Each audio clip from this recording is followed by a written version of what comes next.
चलो आज अपना फ्रिक्शन का नेक्स्ट लेक्चर है। इसमें अपन क्या करेंगे, प्रीवियस लेक्चर में हमने ग्रेविटी का वर्क डन निकालना सीख लिया था ना। ऐसे ही अपन जितने भी फोर्सेस अभी तक पढ़े हैं उन फोर्सेस का अपन क्या निकालना सीखेंगे, वर्क डन निकालना सीखेंगे। ठीक है। सबसे पहले लिखो work done by static friction. तुम्हें पता है फ्रिक्शन दो तरह के होते हैं, तो वर्क डन बाय फ्रिक्शन निकालना सीखेंगे अपन, work done by static friction.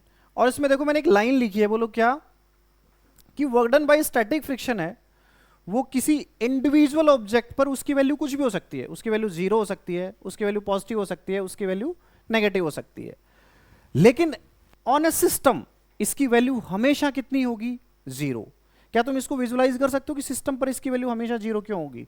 Visualise करो। सिस्टम का मतलब जिन दो ऑब्जेक्ट्स के बीच में स्टैटिक फ्रिक्शन लग रहा है, तो इंटरनल फोर्सेज का वर्क डन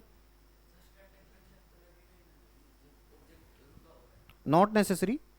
ये दिमाग से इस चीज को निकाल देना। स्टैटिक फ्रिक्शन तभी लगता है क्या जब रुका हुआ हो, या ऐसा भी हो सकता है स्टैटिक फ्रिक्शन तब भी लगे जब दोनों साथ साथ चल रहे हो। याद करो ब्लॉक ओवर ब्लॉक प्रॉब्लम्स पढ़ी थी हमने, जहां पर एक ब्लॉक के ऊपर दूसरे ब्लॉक को रखा था। तो बताओ दोनों ब्लॉक के बीच में क्या ऐसे केसेस आए थे जिनमें स्टैटिक फ्रिक्शन लग रहा था? हाँ। तो उस केसेस में हम कैसे वर्क डन निकालते हैं? देखो छोटा सा क्वेश्चन कराता हूं मैं, हल्का सा।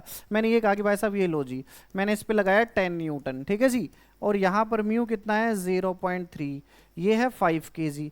मैं तुमसे ये कहूं कि बताओ वर्क डन बाय फ्रिक्शन कितना है? वर्क डन बाय फ्रिक्शन बताओ कितना है, बताओ बोलो। t इक्वल टू 0 से लेकर t इक्वल टू 2 सेकेंड्स में बताओ वर्क डन बाय फ्रिक्शन कितना है? क्या स्टैटिक फ्रिक्शन 0 है इस केस में? तो क्यों 0 है फिर वर्क डन? क्योंकि इसमें कोई डिस्प्लेसमेंट नहीं है। क्यों नहीं है? क्योंकि हमें पता है फ्रिक्शन की मैक्सिमम वैल्यू यहां पर कितनी लग रही है, mu s N. Mu s कितना हमारा 0.3, एन कितना है 50, कितना है 15, जबकि एक्सटर्नल फोर्स कितना है 10। बताओ इसमें कितना फ्रिक्शन लग रहा होगा, 10 न्यूटन ही। क्योंकि एक्सटर्नल फोर्स है वो फ्रिक्शन से ज्यादा नहीं है, इसका मतलब ऑब्जेक्ट नहीं चलेगा। नहीं चलेगा मतलब उसका डिस्प्लेसमेंट कितना होगा, 0। और अगर डिस्प्लेसमेंट 0 है इसका मतलब वर्क डन कितना होगा, 0। यस बोलो कि नहीं, यही तो समझा रहा हूं अभी, देख तेरे साथ यही तो समझा रहा हूं। On an individual object it can be 0, it can be positive, it can be negative, तीनों हो सकता है, but on a system it will always B 0। System पर हमेशा इसका आंसर क्या होगा, 0 होगा। पहले बताओ इंडिविजुअल ऑब्जेक्ट पे इस केस में work done by static friction बताओ कितना है? कितना है? 0। क्यों 0 है? क्योंकि डिस्प्लेसमेंट कितना है, 0।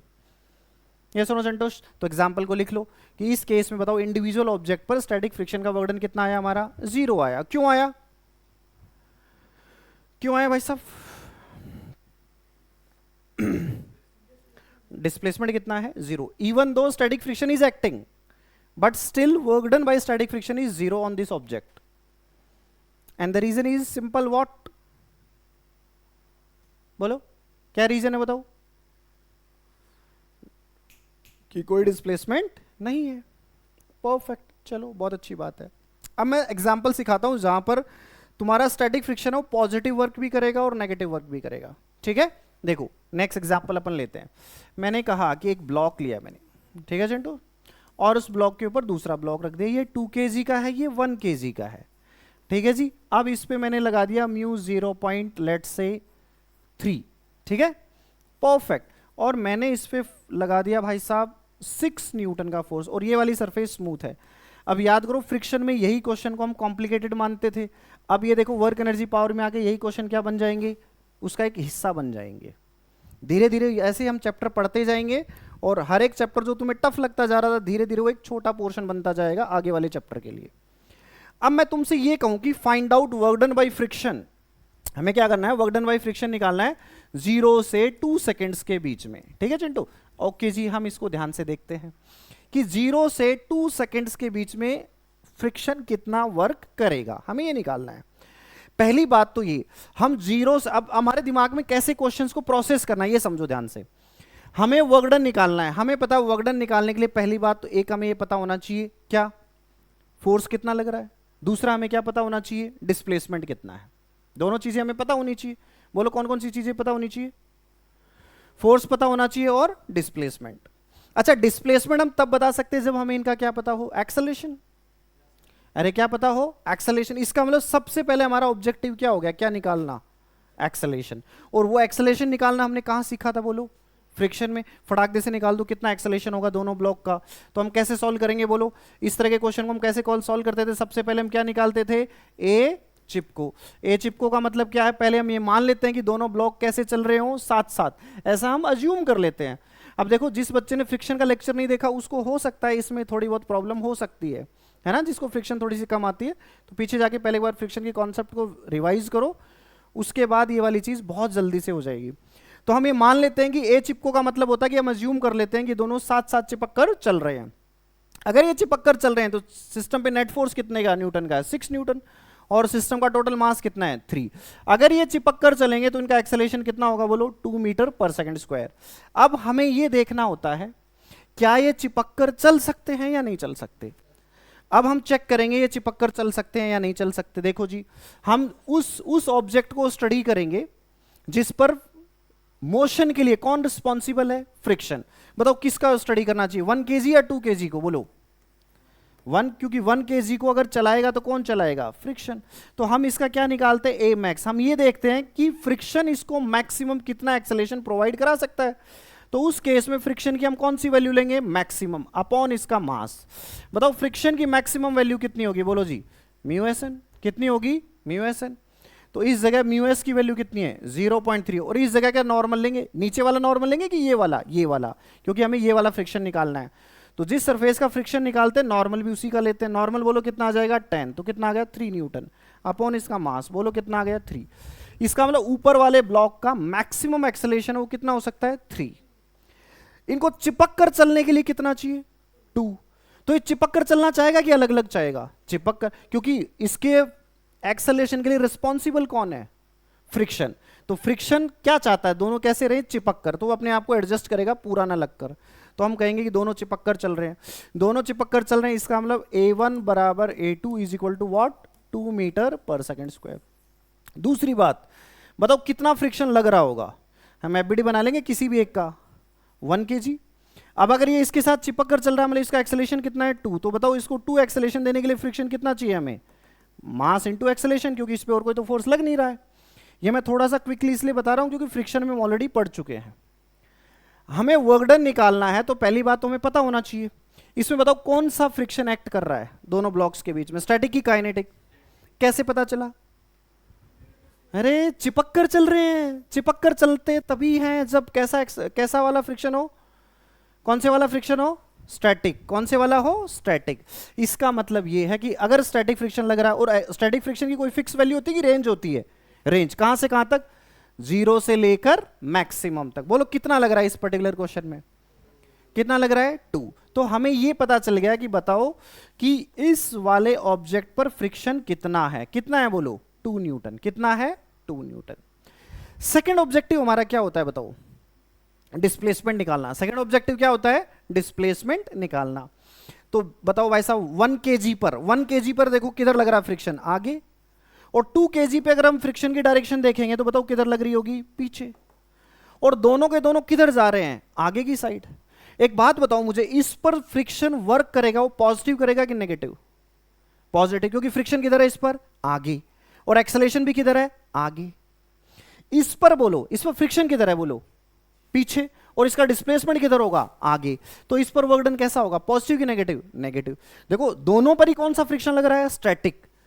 एक ब्लॉक पर स्टैटिक फ्रिक्शन कैसा काम कर रहा है? पॉजिटिव। और दूसरे ब्लॉक पर स्टैटिक फ्रिक्शन कैसा काम कर रहा है? नेगेटिव। इसका मतलब स्टैटिक फ्रिक्शन दोनों तरह के वर्क कर सकता है, पॉजिटिव भी और नेगेटिव भी। अब हम निकाल लेते हैं इस पर कितना वर्क करेगा। देखो ध्यान से, हम कहेंगे इसका डिस्प्लेसमेंट निकालो पहले वाले ब्लॉक का, तो तुम क्या कहोगे? Half AT square. अच्छा बताओ दोनों का डिस्प्लेसमेंट सेम होगा कि अलग अलग? क्यों? चिपक कर चल रहे हैं भाई, चिपक कर चल रहे हैं तो डिस्प्लेसमेंट भी क्या होगा? सेम। किसी का भी निकाल लो। यही सेकंड ब्लॉक का होगा डिस्प्लेसमेंट। हाफ A बोलो कितना है? 2। T कितना है? 2 का स्क्वायर। बोलो कितना आ गया? 4। तो वर्क डन ऑन 1 kg बोलो कितना होगा? तुम क्या कहोगे? Friction dot displacement. तो तुम कहोगे सर फ्रिक्शन भी आगे लग रहा है, इस पर फ्रिक्शन लग कितना रहा है? 2 न्यूटन। डिस्प्लेसमेंट कितना है? 4। और दोनों के बीच का एंगल कितना है? 0। तो आ जाएगा 8 जूल। मैं कहूंगा बताओ 2 kg पर कितना वर्क किया? तो तुम कहोगे फ्रिक्शन डॉट एस। फिर से इस पर फ्रिक्शन किधर लग रहा है? पीछे। डिस्प्लेसमेंट किधर है? आगे। तो दोनों के बीच में एंगल कितना हो जाएगा? 180। आंसर क्या है? -8 जूल। अगर मैं 1 kg और 2 kg को सिस्टम मानूं तो बताओ टोटल वर्क डन कितना है? टोटल वर्क डन कितना है बोलो? 0। क्योंकि एक पे वर्क कैसा होगा? पॉजिटिव, और एक पर वर्क कैसा होगा? नेगेटिव। तो ये लाइन समझ में आ गई? इस लाइन का मतलब क्या है कि इंडिविजुअल ब्लॉक पे क्या हमने जीरो करके देख लिया? हाँ। इंडिविजुअल ब्लॉक पे क्या पॉजिटिव आ गया? हाँ। इंडिविजुअल ब्लॉक पे क्या नेगेटिव आ गया? हाँ। और सिस्टम पर हमेशा कितना होगा? दिमाग लगाओ, एक दिमाग में इस इमेज को बिठाओ, जीरो क्यों होगा? बोलो क्यों होगा? क्योंकि स्टैटिक फ्रिक्शन तब लग रहा होगा जब रिलेटिव स्लिपिंग नहीं हो। तो रिलेटिव स्लिपिंग के दो केस हो सकते हैं, या तो दोनों साथ साथ चले या दोनों बिल्कुल ना चले। दोनों बिल्कुल नहीं चले तो डिस्प्लेसमेंट जीरो है।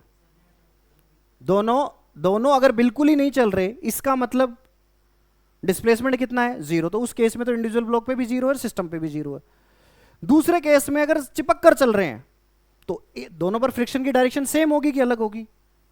सेम होगी कि अलग होगी? अलग। अलग ही होगी, क्योंकि फ्रिक्शन कैसे काम करता है? एक्शन रिएक्शन पेयर में। लेकिन दोनों पर डिस्प्लेसमेंट की डायरेक्शन क्या होगी? सेम। अगर डिस्प्लेसमेंट सेम होगा और फ्रिक्शन एक पे पॉजिटिव में डायरेक्शन लग रहा है, एक पे नेगेटिव में, तो वर्क डन कैसा होगा? एक पर पॉजिटिव और दूसरे पर कैसा होगा? नेगेटिव। तो और इक्वल होगा कि इक्वल होगा कि नहीं होगा वर्क हमेशा? क्यों होगा इक्वल? क्यों होगा इक्वल बोलो?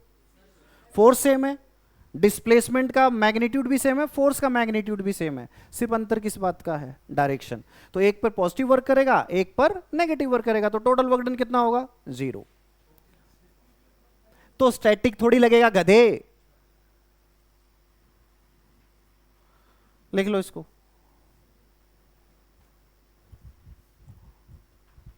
लिख लो। लिख लिया क्या? अबे लिख लिया क्या? ठीक है जी, बहुत अच्छी बात है।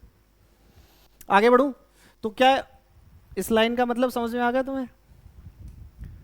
आगे बढ़ते हैं।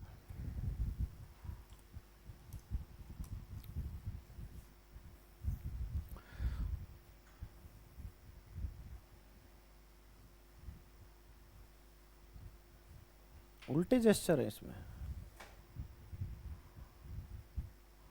क्या चाहता है?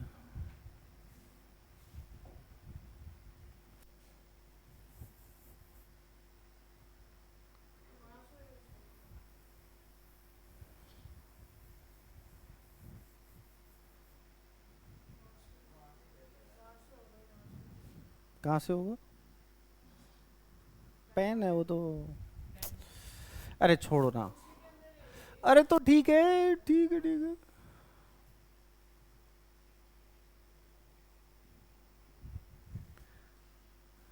मजे ले रहे हैं।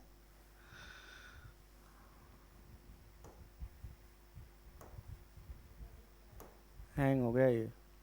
चलो नेक्स्ट लिखो, work done by kinetic friction. ढीठ है ये भी।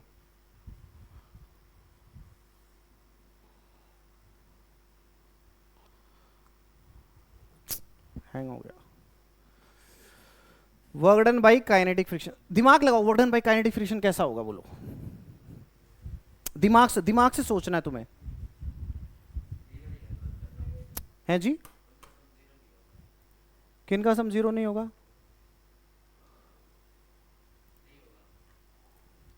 कैसा होगा बोलो? दिमाग लगाओ, work done by kinetic friction कैसा होगा?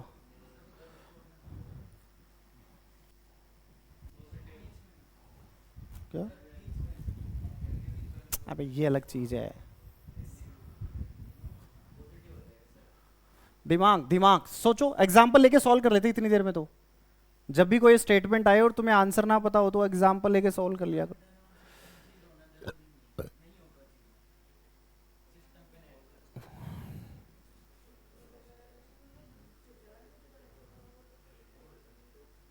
अब आया है। हैंग हो गया था ना ये। अबे तू चुप रहे।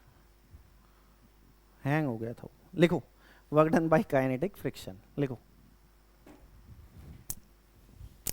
Work done by kinetic friction on individual object can be positive, negative और 0, but on a system it will always be negative. System पर इसकी वैल्यू हमेशा कैसी होगी? नेगेटिव होगी। कैसी होगी? नेगेटिव होगी। क्यों होगी बोलो? दिमाग लगाओ। अच्छा जीरो कब होगी? जब काइनेटिक फ्रिक्शन ना लग रहा हो, सिर्फ उसी केस में। ये जीरो हमेशा नहीं होगी, जीरो सिर्फ किस केस में होगी? जीरो किस केस में होगी बोलो? जब काइनेटिक फ्रिक्शन ना हो।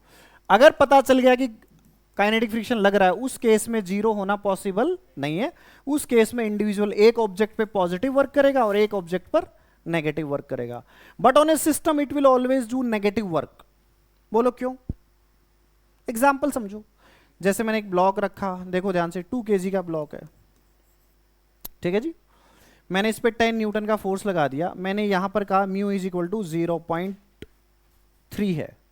बताओ कौन सा फ्रिक्शन लगेगा? स्टैटिक लगेगा काइनेटिक? सबसे पहले बताओ, स्टैटिक लगेगा कि काइनेटिक? इसमें लिख लेना जीरो तभी होगा when kinetic friction is not present या काइनेटिक फ्रिक्शन इज एब्सेंट, ठीक है। बाकी अगर काइनेटिक फ्रिक्शन लग रहा है तो जीरो नहीं हो सकता कभी भी वर्क डन इंडिविजुअल ऑब्जेक्ट पर भी। या तो पॉजिटिव होगा या फिर नेगेटिव होगा, या तो पॉजिटिव होगा या फिर नेगेटिव होगा। बट सिस्टम पर टोटल वर्क डन कितना होगा बोलो? नेगेटिव वर्क करेगा। ये सिस्टम पे टोटल वर्क कितना करेगा? नेगेटिव वर्क करेगा।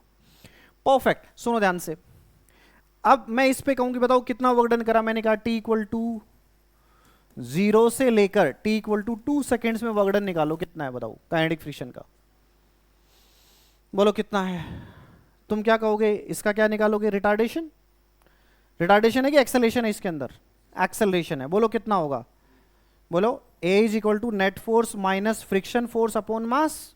इस केस में बताओ फ्रिक्शन फोर्स कितना होगा? म्यू के इंटू एन। म्यू के की वैल्यू कितनी है? 0.2, एन है 20, तो बोलो कितना हो गया? 4।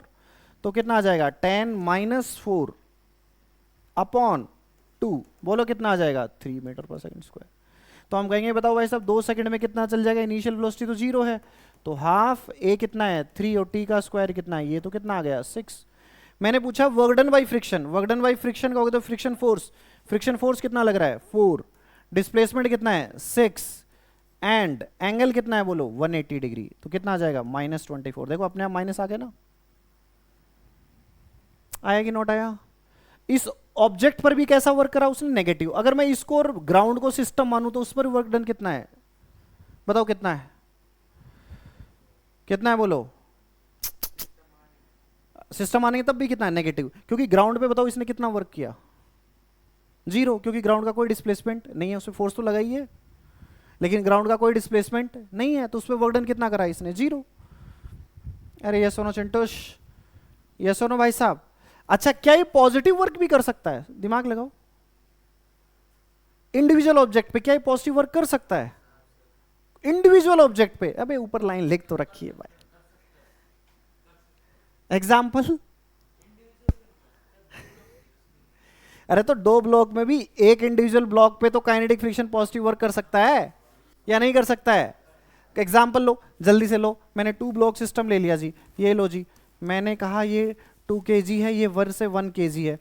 मैंने फिर से यहां पर ले लिया म्यू ही ले लेते, क्या अलग अलग लेंगे। म्यू की वैल्यू ले ली मैंने 0.3 और मैंने इस पे लगा दिया भाई साहब 18 न्यूटन का फोर्स, और इस जगह सारी चीजें स्मूथ हैं, ठीक है जी। फिर से वही क्वेश्चन, जल्दी से पहले हम क्या निकालेंगे बोलो? ए चिप को बोलो कितना होगा? तुम क्या कहोगे? 18/3। बोलो कितना हो जाएगा? 6। कितना हो जाएगा? 6। यस और नो संतोष? परफेक्ट। फिर हम क्या निकालेंगे? ए मैक्स। किसका निकालेंगे बोलो? 1 kg का। अभी थोड़ी देर पहले निकाला था, वही डेटा है। इस पर फ्रिक्शन किधर लगेगा? आगे। उसकी मैक्सिमम वैल्यू कितनी होगी? तुम क्या कहोगे? Mu N. म्यू हमारा कितना है? 0.3 और एन की वैल्यू कितनी है? 10। तो कितना हो जाएगा? 3।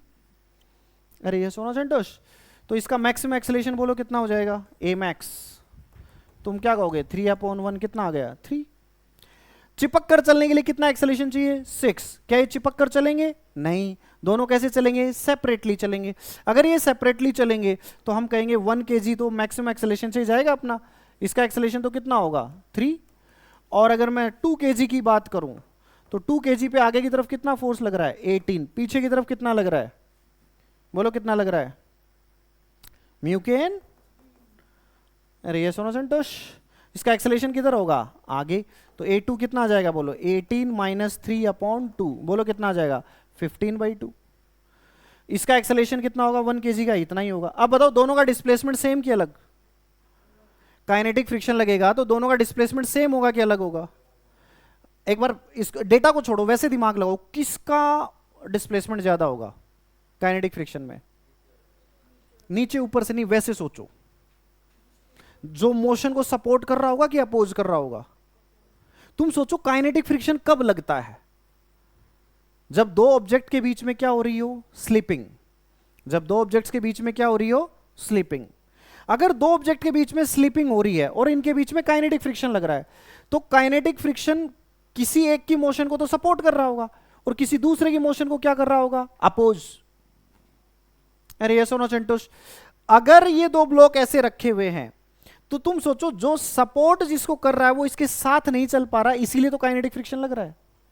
इसका मतलब जिसको अपोज उसको करेगा ना, जो आगे भाग रहा है, आगे भाग रहा है, इसका मतलब उसका एक्सेलेरेशन दूसरे के कंपैरिजन में क्या होगा? ज्यादा। और उसका एक्सेलेरेशन ज्यादा होगा तो नेचुरल सी बात है उसका डिस्प्लेसमेंट भी क्या होगा? ज्यादा। और डिस्प्लेसमेंट दोनों का क्या है? सेम कि अलग? अलग। फोर्स क्या है दोनों का? सेम। किसका डिस्प्लेसमेंट ज्यादा होगा? जो ज्यादा तेज भाग रहा होगा। और ज्यादा तेज भागेगा उसमें फ्रिक्शन उसके अपोजिट लगेगा। नहीं समझे? तो उसका वर्क ज्यादा आएगा कि कम? उसका वर्क क्या आएगा? ज्यादा। और वर्क नेगेटिव वाला होगा कि पॉजिटिव वाला? नेगेटिव। इसका मतलब वर्क हो गया नेगेटिव ज्यादा और पॉजिटिव वर्क कैसा हुआ? कम।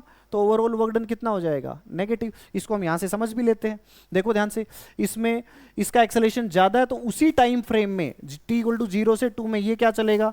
मैं कहूंगी पहले वाला कितना चलेगा, तुम कहोगे हाफ a1t स्क्वायर। a1 की वैल्यू बोलो कितनी है? 3, t का स्क्वायर ये आ जाएगा तो बोलो कितना आ जाएगा? 6 मीटर। दूसरे वाला कितना चलेगा? तुम कहोगे हाफ a2। a2 कितना है? 15/2। 2 का स्क्वायर ये कट गया, ये कितना चल गया? 15 मीटर। 1 पर फ्रिक्शन किधर लग रहा है? आगे। और 2 पर फ्रिक्शन किधर लग रहा है? पीछे। तो इस पर वर्क डन कैसा होगा? पॉजिटिव। और इस पर वर्क डन कैसा होगा? नेगेटिव। तो पहले वाले पर वर्क डन कितना होगा? तुम क्या कहोगे? Friction force. फ्रिक्शन फोर्स कितना लग रहा है बताओ? फ्रिक्शन ने तो अपना सारा जोर लगा रखा है, कितना लग रहा है बोलो? म्यूकेन। हालांकि इसमें म्यूएस और म्यूके सेम है, इसलिए फ्रिक्शन फोर्स की वैल्यू कितनी ले लेंगे? 3। तो वर्क डन कितना हो जाएगा? 3। बोलो जी। पहले वाले का डिस्प्लेसमेंट कितना? 6। और एंगल कितना है? 0। तो कितना आ जाएगा? 18 जूल। दूसरे वाले पे बताओ कितना वर्क होगा? दूसरे वाले पे वर्क बताओ जल्दी से कितना होगा? फोर्स तो उतना ही है, डिस्प्लेसमेंट कितना है? 15। एंगल कितना है? 180 डिग्री। तो कितना आ जाएगा? -45 जूल। अब सोचो नेट वर्क डन पॉजिटिव है कि नेगेटिव? पॉजिटिव है कि नेगेटिव बोलो? पॉजिटिव कि नेगेटिव? नेगेटिव। क्या इंडिविजुअल ऑब्जेक्ट पे उसने पॉजिटिव वर्क करा? हाँ। क्या इंडिविजुअल पे नेगेटिव करा? हाँ। बट अगर मैं सिस्टम की बात करूं जिनके दो सरफेसेस के बीच में फ्रिक्शन लग रहा है, तो सिस्टम पे टोटल वर्क डन कितना है बोलो? Positive negative? Positive negative? अरे पॉजिटिव है कि नेगेटिव? नेगेटिव। तो यही हमने लिखा, सिस्टम पे टोटल वर्क डन कितना होगा हमेशा काइनेटिक फ्रिक्शन का? नेगेटिव। है सिस्टम पर तो नेगेटिव ही होगा। 0 तो तब होगा जब काइनेटिक फ्रिक्शन प्रेजेंट ही नहीं है, वो तो एक अलग केस हो गया। अगर काइनेटिक फ्रिक्शन लग रहा है तो कभी भी 0 नहीं होगा, हमेशा कैसा होगा? नेगेटिव। अरे जो चीज है ही नहीं उसका वर्क डन कैसे आएगा? अरे ये सुनो चिंटुश, क्या ये लाइन समझ में आई? अरे बोलो, इसका मतलब समझ में आया? इसका एग्जाम्पल समझ में आया? छाप लिया एग्जाम्पल या टाइम दूं? जल्दी से 30 सेकंड का टाइम है, छाप लो जल्दी से। अगर नहीं छापा है तो छाप लिया तो बहुत अच्छा।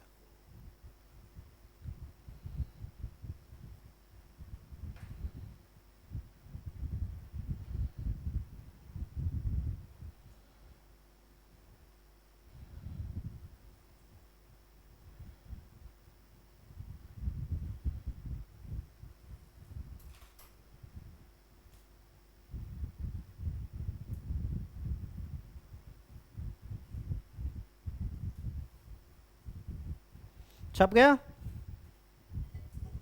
बहुत अच्छी बात है, आगे बढ़ते हैं हम अब। देखो जी, work done by spring force. Spring force होता है कि नहीं होता है बताओ? होता है। अच्छा सुनो ध्यान से, स्प्रिंग कैसा फोर्स लगाता है बताओ? अरे स्प्रिंग कैसा फोर्स लगाता है? पुश की पुल? अरे पुश की पुल चिंटू स्वामी दोनों लगाते हैं। नेचुरल लेंथ हो तो कुछ भी नहीं, क्योंकि स्प्रिंग फोर्स कितना होता है बोलो, F इज इक्वल टू क्या होता है, माइनस की एक्स। अगर वेक्टर फॉर्म में देखेंगे, ये माइनस क्या बता रहा है, डायरेक्शन किधर होती है बताओ, स्प्रिंग फोर्स की डायरेक्शन किसके अपोजिट, एक्स। एक्स क्या होता है, एक्स क्या होता है, चेंज इन लेंथ, या एक्स क्या होता है, छेड़खानी विद स्प्रिंग। अगर हमने एक्स इधर दिया, इसको इधर हमने डिफॉर्म करा, तो फोर्स किधर लगेगा, बाहर। अगर हम इसको इधर लेकर जाएंगे तो फोर्स किधर लगेगा, पीछे। तो जो हम डिफॉर्मेशन स्प्रिंग में क्रिएट कर रहे हैं, फोर्स हमेशा उस डिफॉर्मेशन के क्या होता है, ऑपोजिट डायरेक्शन में। अब मैं तुमसे कहूं कि भाई साहब बताओ, इसको x1 से x2 डिफॉर्म करने में कितना वर्क करना पड़ेगा, तो हम कैसे निकालेंगे। पहले बात बताओ, क्या ये कांस्टेंट फोर्स है या वेरिएबल। मैं इसको x1 से x2 तक लेके जाऊंगा, तो इस पे जो फोर्स लग रहा है वो कांस्टेंट है या वेरिएबल है, बताओ क्यों है। x क्या हो रहा है, चेंज। x क्या हो रहा है, चेंज। मेंटली कहीं और है, नहीं। कैसा फोर्स लग रहा है इस पर बोलो,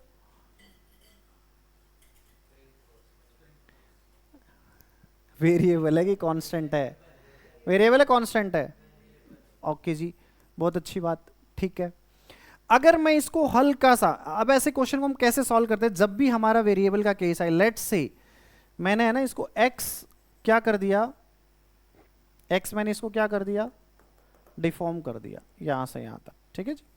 ये डिस्टेंस कितनी है, x। एग्जाम्पल के लिए मैंने इसको x, इसकी लेंथ को इंक्रीज कर दिया, तो यहां से जब मैं यहां तक लेकर गया, इस पर फोर्स जो लग रहा है वो कांस्टेंट है या चेंज होता जा रहा है, ये तो समझ में आता है कि x कांस्टेंट है या चेंज हो रहा है, चेंज हो रहा है, परफेक्ट। तो क्या इसमें मैं डायरेक्ट लिख सकता हूं W is equal to F into x, क्यों नहीं लिख सकते, क्योंकि फोर्स इसमें कांस्टेंट नहीं है। जब फोर्स वेरिएबल होता है उस केस में हम कैसे निकालते हैं वर्क डन, कैसे करते हैं बोलो, integration W is equal to F dot d r, अरे यही तो करते हैं, W इज इक्वल टू क्या लिखते हैं, एफ डॉट डी आर। कल हमने पढ़ा था वेरिएबल फोर्स का वर्क डन। तो जब भी ऐसे वेरिएबल फोर्स आता है तो हम क्या करते हैं, किसी भी एक जेनेरिक पोजीशन पे जाते हैं। मैं सॉल्व करना सिखा रहा हूं, आंसर तो मैं लिखवा दूंगा फटाक दे से। कैसे सॉल्व करते हैं, हम क्या करेंगे, जब भी फोर्स वेरिएबल आएगा हम कहेंगे किसी भी एक जेनेरिक कंडीशन पे चले जाते हैं। लेट्स से जब हमने इसकी लेंथ को x से चेंज करा, उस इंस्टेंट पे इस पे बताओ कितना फोर्स लग रहा होगा इस ब्लॉक पे, इस इंस्टेंट पे पीछे की तरफ लग रहा होगा, कितना लग रहा होगा बोलो, kx। कितना लग रहा होगा, kx। यस और नो चंटूस। अब सोच मैं इसको हल्का सा डिस्प्लेस कर रहा हूं, हल्का सा छोटा सा, सिर्फ कितना, dx। ये dx बहुत ज्यादा है कि बहुत कम है, ये मैंने कल भी बताया था, बहुत ज्यादा है कि बहुत कम है। तो क्या इस छोटे से डिस्प्लेसमेंट dx के लिए मैं इसको कांस्टेंट मान सकता हूं, हाँ इसको मान सकता हूं। तो मैं इसका छोटा सा वर्कडन निकाल लेता हूं। छोटा सा वर्कडन बोलो क्या होगा, तुम क्या कहोगे, फोर्स, फोर्स बोलो किधर लग रहा है, पीछे लग रहा है, कितना बोलो, kx। डिस्प्लेसमेंट कितना करा, dx, और दोनों के बीच का एंगल कितना है, 180। समझ नहीं आया तुम्हें, बोलो।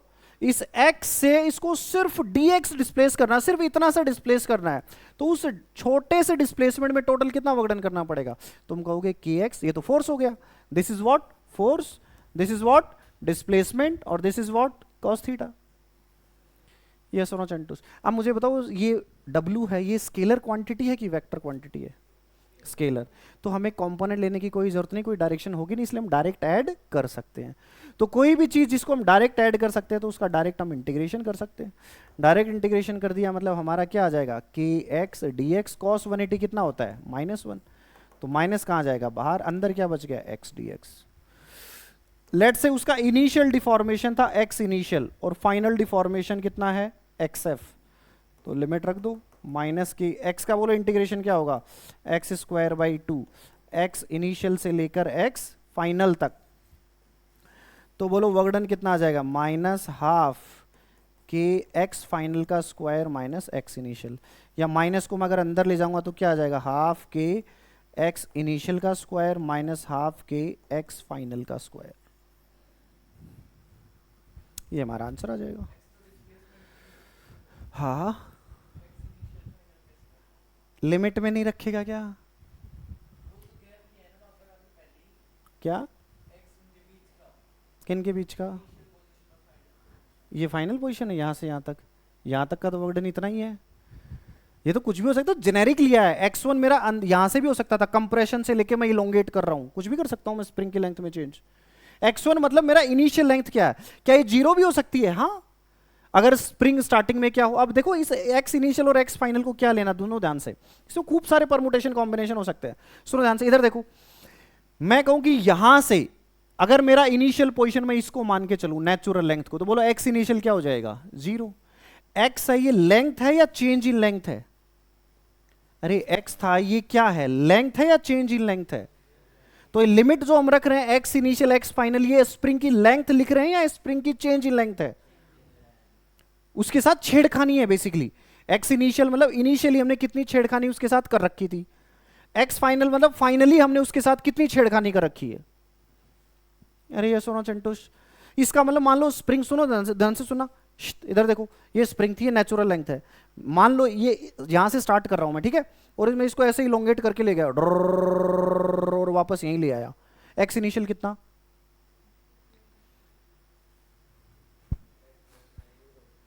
एक्स इनिशियल कितना? जीरो। एक्स फाइनल कितना? जीरो। तो वर्क डन कितना? जीरो। खत्म। सुन, अरे सुनो सुनो, अभी मत छापो, एक बार देखो ध्यान से। फिर से मैं इस वाली लाइन को बोल रहा हूँ, ये वाली है, ये नेचुरल लेंथ है, ठीक है, ये मेरी दीवार है जो ये वाली है, और ये स्प्रिंग रख रखी है। इनिशियली जहां से मैं अपना ऑब्जर्वेशन स्टार्ट कर रहा हूं, इनिशियली यहां पे थी स्प्रिंग मेरी, तो स्प्रिंग बताओ नेचुरल लेंथ में कि इलोंगेटेड है?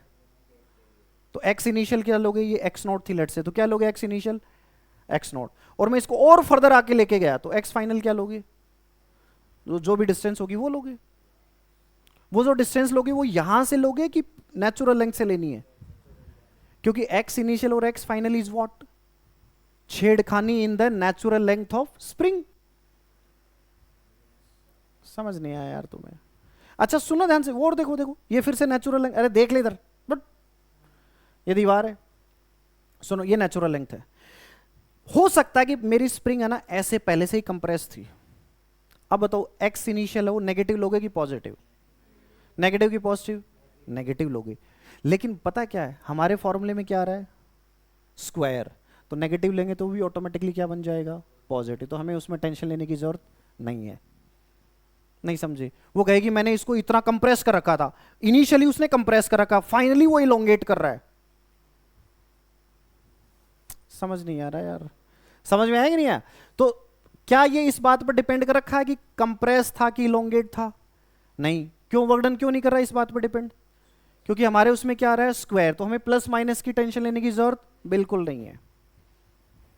क्लियर है क्या? हमें बस ये देखना कि नेचुरल लेंथ के साथ छेड़खानी कितनी है, वो हमें समझ में आ गई तो बहुत अच्छी बात है। थोड़ी देर बाद के बाद मैं इसको लिखवाऊंगा, W is equal to U initial minus U final. थोड़ी देर के बाद पढ़ाऊंगा आज ही। Basically this is the potential energy of spring, half k x square. Half k square क्या होता है? पोटेंशियल एनर्जी ऑफ स्प्रिंग कितनी होती है बोलो? Half k x square. तो work done by spring force होता है you initial minus U final. थोड़ी देर के बाद पढ़ाऊंगा, बट एक बार रेफरेंस के लिए आप लिख सकते हो ताकि कंफ्यूजन ना हो।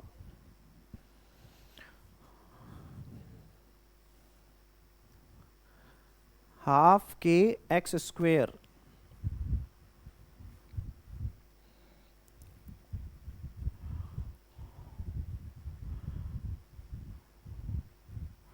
So what is potential energy of spring? बोलो क्या होगी? Half k x square. और work done by spring force तुमसे पूछे तो बोलो क्या लिखोगे? You initial minus you. अच्छा, अगर स्प्रिंग नेचुरल लेंथ में होगी तो उसकी पोटेंशियल एनर्जी कितनी हो जाएगी? अरे स्प्रिंग अगर नेचुरल लेंथ में तो पोटेंशियल एनर्जी कितनी हो जाएगी? जीरो। क्योंकि एक्स क्या होती है? छेड़खानी। नेचुरल लेंथ में कोई छेड़खानी नहीं है, मतलब नेचुरल लेंथ में स्प्रिंग की पोटेंशियल एनर्जी कितनी होती है? जीरो। पढ़ाऊंगा अभी थोड़ी देर के बाद, चिंता मत करो, फिलहाल एक बार इसको समझो। ठीक है, इस पे बेसिक छोटा सा क्वेश्चन कराता हूं मैं। छाप लिया ना? जल्दी छापो, 30 सेकंड का टाइम है, जल्दी छापो।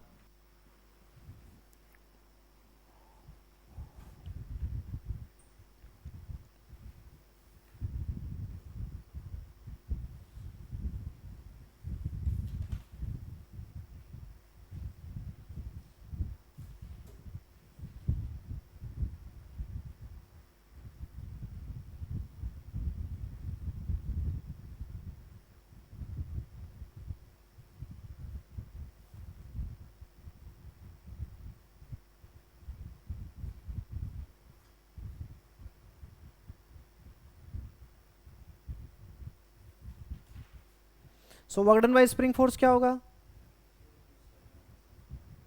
हाफ के एक्स इनिशियल का स्क्वायर माइनस एक्स फाइनल का स्क्वायर।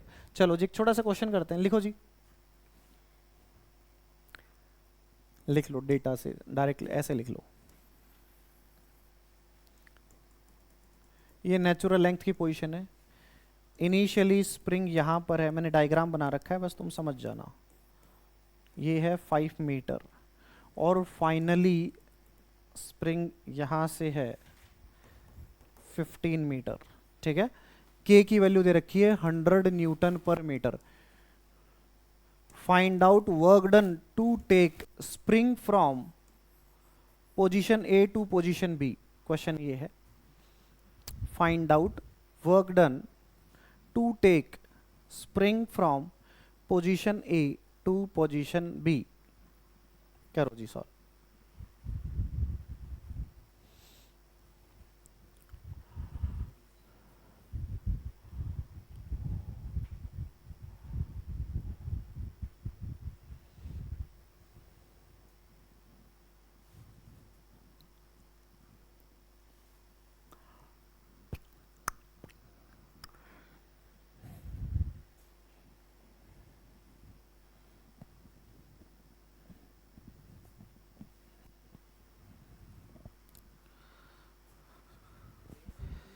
हाँ कितना वर्क करना पड़ेगा work done by spring force,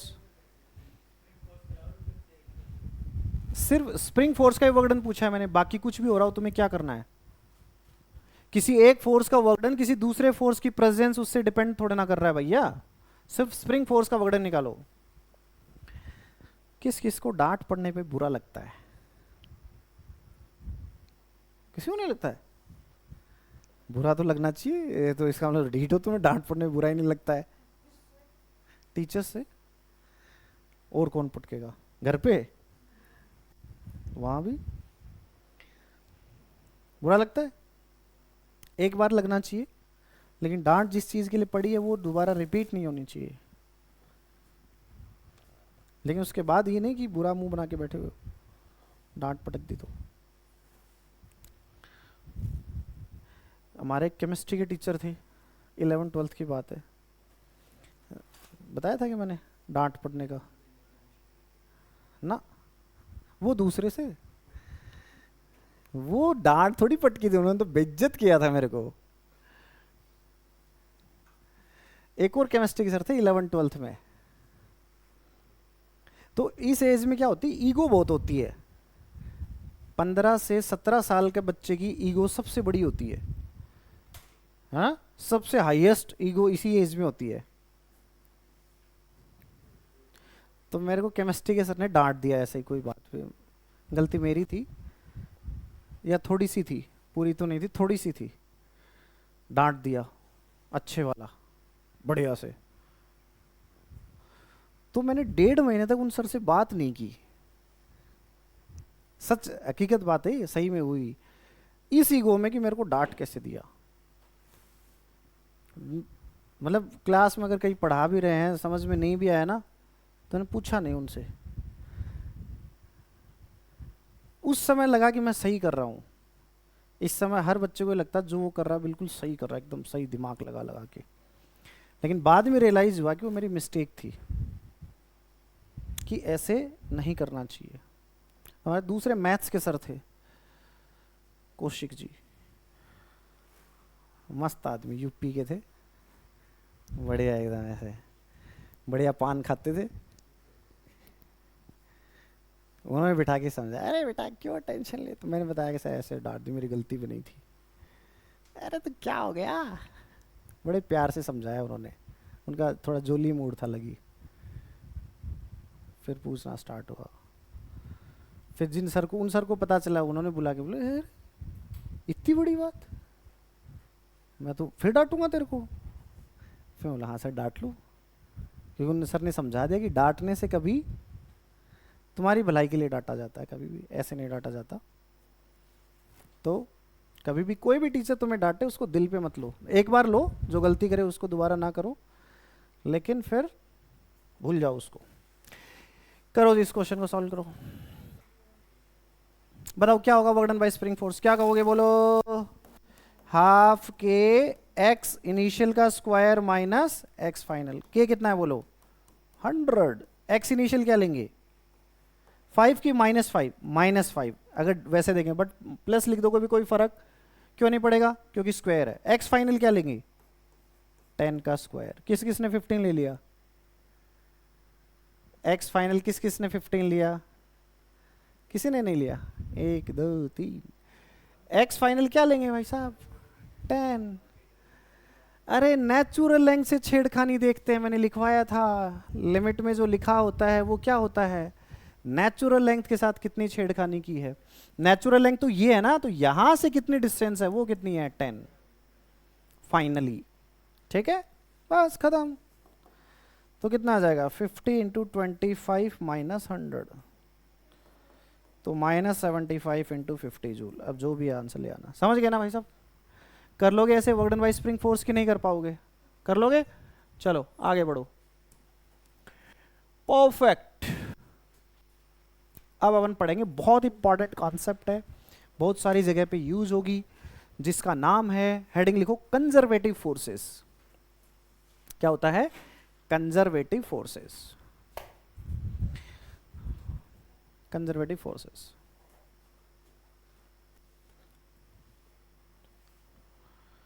conservative forces क्या होते हैं? सुनो ध्यान से। कंजर्वेटिव फोर्स का मतलब होता है अगर उस फोर्स का जो वर्क डन है वो पाथ पर डिपेंड ना करे। किस पर डिपेंड ना करे? पाथ पर।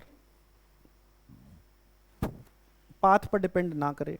या अगर हम ऐसा फोर्स जिसके इन्फ्लुएंस में किसी ऑब्जेक्ट को हम घुमा फिरा के टेढ़े मेढ़े पाथ से, लेट्स से, देखो कंजर्वेटिव फोर्स क्या होता है, सुनो ध्यान से। कंजर्वेटिव फोर्स कहता है कि मान लो पार्टिकल यहां पर था, ठीक है, और उस फोर्स के इन्फ्लुएंस में मैं इस ऑब्जेक्ट को ऐसे ले गया, कहीं भी घुमा फिरा के वापस अगर यहीं ले आया, अगर मेरा टोटल वर्क डन 0 है, तब तो वो फोर्स कैसा है? कंजर्वेटिव। और अगर वर्क डन 0 नहीं है तो वो कैसा फोर्स है? Non conservative. मैं इसको ऐसे लेकर गया और वापस लौटकर वहीं आ गया, जिस जगह से स्टार्ट हुआ था वापस लौटकर वही आना, इसको अपन बोलते हैं लूप। क्या बोल दिया? लूप। स्टार्टिंग और फाइनल पोजीशन सेम होती है, उसको अपन क्या बोलते हैं? लूप। तो अगर किसी पार्टिकल को एक लूप में हम लेकर जाएं और टोटल वर्क डन अगर 0 हो जाए, टोटल वर्क डन क्या हो जाए? 0, तो उस केस में जो फोर्स होगा वो कैसा होगा? कंजर्वेटिव। कैसा फोर्स होगा? कंजर्वेटिव। और अगर वर्क डन 0 नहीं है तो वो कैसा फोर्स होगा? Non conservative. कैसा फोर्स होगा? Non conservative. क्या हुआ? क्या डाउट आ रहा है तेरे? हाँ, क्यों?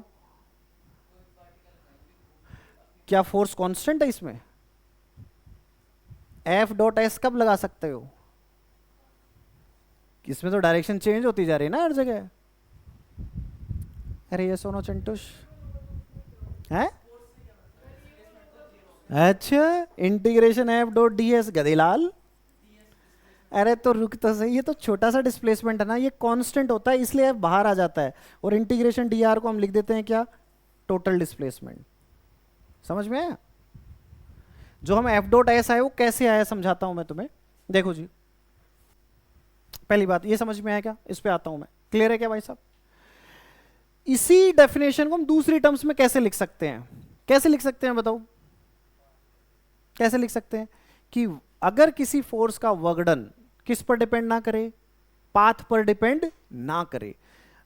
क्या इसमें पाथ पर डिपेंड किया क्या? नहीं ना। हम इसको टेढ़े लेके ऐसे लेके जाओ, लौट के वापस आ गए, वर्क डन 0 आ गया। अगर जहां से स्टार्ट हुए उसको कहीं भी घुमा फिरा के अगर वापस लौटा के वहीं ले आए और वर्क डन 0 आया, तो पक्की बात हो फोर्स कैसा है? कैसा फोर्स है? कंजर्वेटिव। मतलब वो पाथ पर डिपेंड नहीं करता, सिर्फ किस बात पर डिपेंड करता है? Initial position and final position. वो किस बात पर डिपेंड कर रहा है? Initial position and final position. अगर दोनों सेम है, अगर दोनों सेम है तो वर्क डन कितना हो जाएगा? 0। और अगर दोनों अलग अलग होंगे तो क्या हो जाएगा? इनिशियल माइनस फाइनल करना है बस हमें। नहीं समझे? है ग्रेविटेशनल फोर्स का एग्जांपल कल मैंने सिखाया था, देखो तुम्हें ध्यान से। पहले बताओ ये लिख लिया क्या तुमने सब? पहले तो इसको लिख लो। हाँ, दोबारा बोल। क्यों?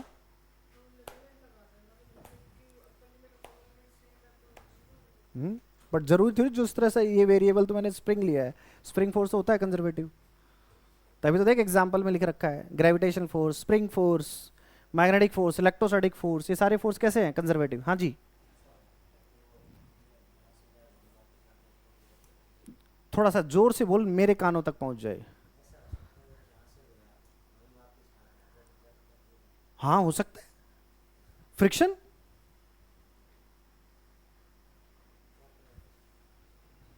अभी लाएंगे, तू चिंता क्यों कर रहा है? तू टेंशन क्यों ले रहा है भाई साहब? ऐसा हो सकता है कि इनिशियल और फाइनल पोजीशन सेम है, फिर भी वर्क डन जीरो नहीं है, तो वो कैसा फोर्स होगा? नॉन कंजर्वेटिव फोर्स होगा। वो कैसा फोर्स होगा? नॉन कंजर्वेटिव फोर्स होगा।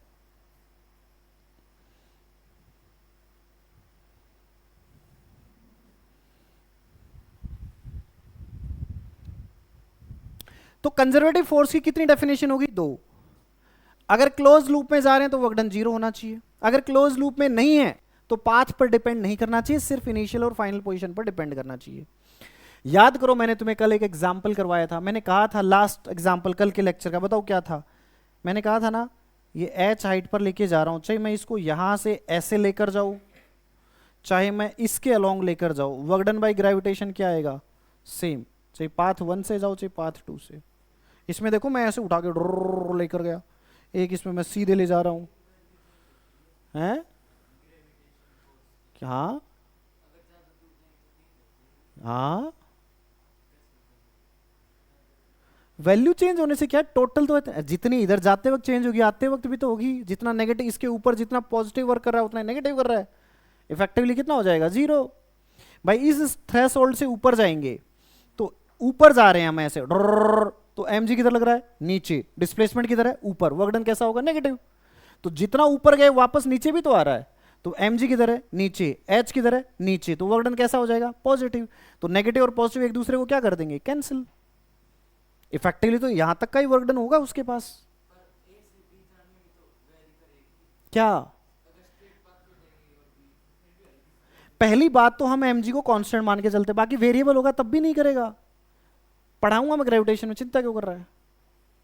अरे mg है, कल लिखवाया तो था मैंने, बताओ ग्रेविटेशन फोर्स का वर्डन कितना होता है? वर्डन बाय ग्रेविटी कितना होता है? वर्डन बाय ग्रेविटी कल लिखवाया था मैंने।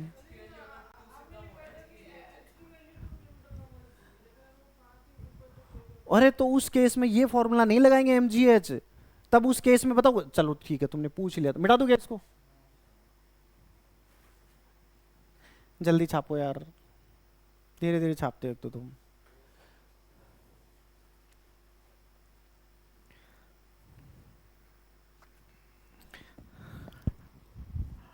चलो तुम कह ही रहे हो तो मैं करवा ही देता हूँ, उसका डेरिवेशन अभी करा देता हूँ, करो।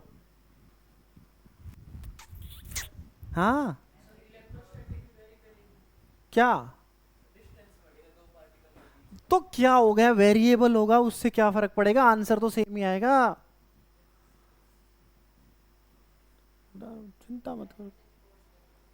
मैग्नेटिक फोर्स कैसे हो सकता है? होता है। रीजन यही है कि वो पाथ पर डिपेंड नहीं करता। अभी सिखाऊंगा कैसे पता करते हैं, तुम जल्दबाजी कर रहे हो, अभी बताता हूं मैं तुम्हें पहचान कैसे करते हो कंजर्वेटिव कैसा है। रुको तो सही तुम एक बार, पहले एक बार डेफिनेशन तो लिखो। लिख ली क्या डेफिनेशन? लिख ली ना? ओके, आगे बढ़ते हैं। नॉन कंजर्वेटिव फोर्स क्या होगा? वही, अगर हम एक क्लोज लूप ले तो वर्क डन जीरो होना चाहिए कि नॉन जीरो? Non zero. ठीक है, जीरो होना चाहिए कि नॉन जीरो? Non zero. या वो पाथ पर डिपेंड करे तो वो कैसा फोर्स होगा? Non conservative. जैसे air friction, viscous force, damping force, friction force, ये सारे कैसे होते हैं? नॉन कंजर्वेटिव फोर्सेज होते हैं। ये कैसे होते हैं? नॉन कंजर्वेटिव फोर्सेज होते हैं।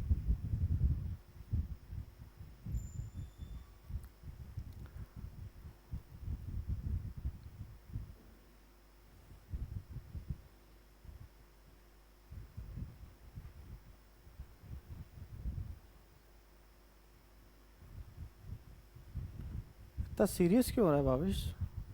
सीरियस क्यों हो रहा है इतना? हाँ, ये नॉन कंजर्वेटिव है। कहाँ पे लिखा हुआ है? अरे वो स्लाइड, तू मर जा नालायक। ये दे पड़ा, अरे नॉन कंजर्वेटिव लिख रखा है, force is non conservative. Chantu Swami को ले, कहां लिख रखा है बता, देख दिखा क्या लिख रखा है।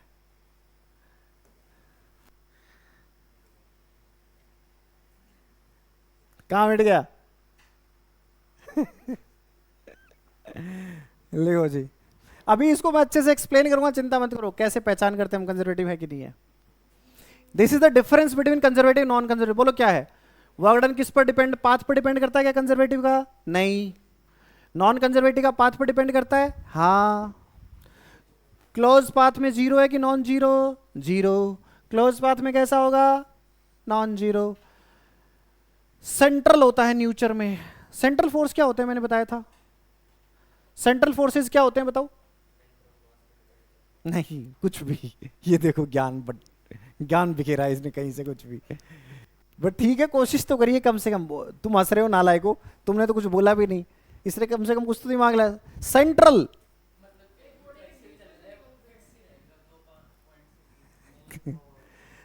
नॉर्मली फोर्स की direction along the centres of the object होती है, दोनों ऑब्जेक्ट्स के सेंटर को मिलाने वाली लाइन के अलोंग होती है। जैसे ये एक ऑब्जेक्ट है, ये ऑब्जेक्ट है, तो ये इस पर किधर फोर्स लगाएगा? इसका सेंटर और इसके सेंटर को मिलाने वाली लाइन के अलोंग। यही बोल रहा था क्या तू? अच्छा हाँ है। एक ऑब्जेक्ट दूसरे पर नहीं लगा, ये चार्ज है, ये भी चार्ज पार्टिकल एक दूसरे फोर्स नहीं लगाएंगे। ये मैग्नेटिक नॉर्थ पोल है, मैग्नेटिक साउथ पोल एक दूसरे फोर्स नहीं लगाएंगे हैं। ये मास है, ये मास एक दूसरे पे ग्रेविटेशनल फोर्स नहीं लगाएंगे। स्प्रिंग है।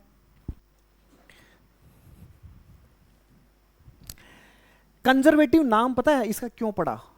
फोर्थ पॉइंट के कारण, कि एनर्जी को कंजर्व करके रखता है, इसलिए उसका नाम है कंजर्वेटिव। कंजर्व करता है ये। और नॉन कंजर्वेटिव एनर्जी को कंजर्व नहीं करता। कौन सी एनर्जी को? वैसे तो total energy of universe is constant. कौन सी एनर्जी की हम बात करें? Mechanical energy. किसकी बातें कर रहे हैं हम? Mechanical energy. तो मैकेनिकल एनर्जी इसके अंदर कंजर्व नहीं होती है अगर नॉन कंजर्वेटिव है।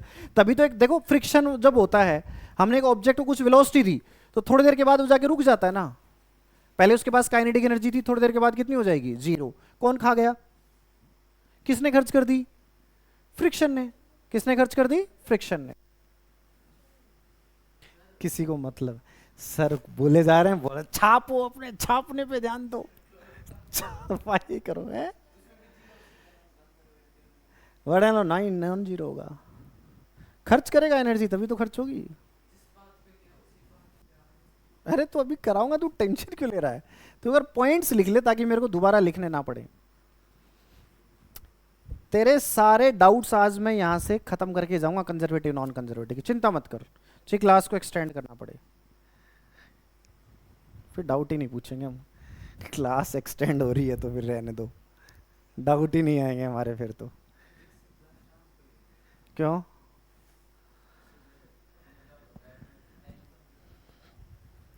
दोपहर में 1:30 बजे तुम टाइम से पहुंच जाओ तो सब कुछ हो जाए ना। तुम घर से 1:30 बजे चलते हो ये सोचते हुए कि 1:30 मिनट में पहुंच जाएंगे हम, कि सर 5 मिनट लेट आएंगे, हम 1:30 मिनट में पहुंच जाएंगे, हम हवाई जहाज बना के लाएंगे गाड़ी को। पता है मेरे को, तुम यही सोचते हो, फिर गाड़ी हवाई जहाज बनती नहीं है।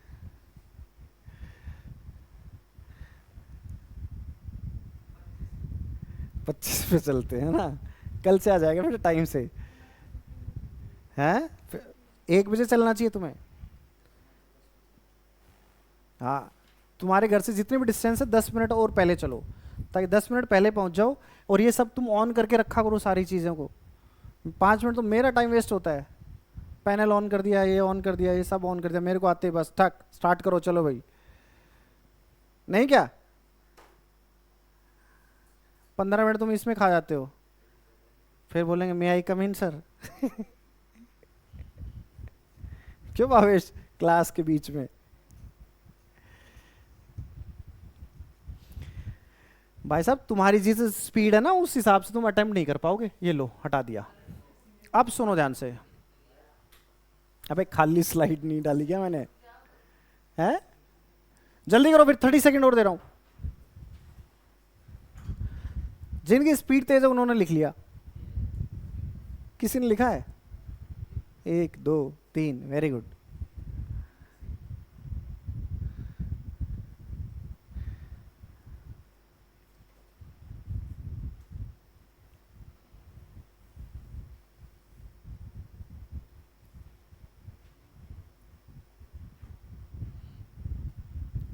क्या हुआ शशांक, आज तो मुस्कुरा रहा है, क्या बात है? नंबर ज्यादा आ गए पिछले टेस्ट में। मैंने देखा तेरे किसी एक टेस्ट में सेकंड रैंक है ना? ना है। और वेदांत की 5वीं। मैं आज तुम्हारा रिजल्ट ही देख रहा था सबका। है किसी एक टेस्ट में तेरी चिटिंग से आई थी, इसका मतलब तेरे को नहीं पता? तो चिटिंग नहीं करता?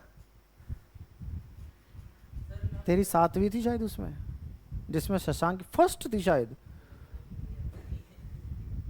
अरे सच में, मजाक नहीं कर रहा मैं। ऐसा नहीं हो सकता, मेरी आंखें धोखा नहीं खा सकती।